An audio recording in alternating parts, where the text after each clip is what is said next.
Hello. In this segment, we will try to focus on the recent happenings in Jammu and Kashmir state and its links to various issues pertinent to India. As you know, in the second week of August 2019, Indian Parliament revoked Article 370 and Article 35A. The four orders in this regard pertain to repealing of these two articles, redivision of the state, and application of certain reservations for jobs in the state official recruitment.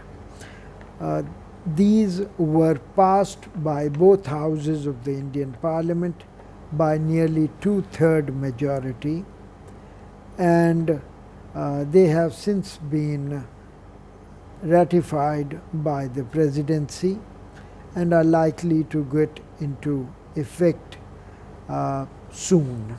In essence, these orders abrogate Article 370 and create two union territories, one at Jammu and Kashmir and second at Ladakh. While Ladakh would be a union territory without a legislative assembly, Jammu and Kashmir would have a legislative assembly. So it will be at par with, let's say, the political situation in Delhi. Jammu and Kashmir state as of now has around 10 million population in India and about 3 million population living in Pakistan occupied Kashmir.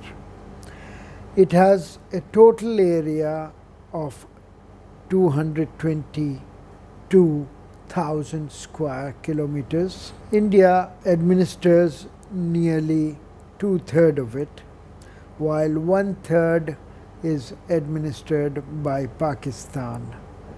A part of this state is occupied by China at Sachin, and Pakistan has illegally ceded a part of Karakoram region to China without any international sanction. Gilgit and Baltistan have been incorporated into Pakistan, but they belong to Jammu and Kashmir state. The GDP of the state in 2017-18 was 1,07,000 crores. So it gives a per capita income of over 1 lakh rupees to an average Kashmiri. In nominal terms, this would be around $1,500 each, slightly below the national average.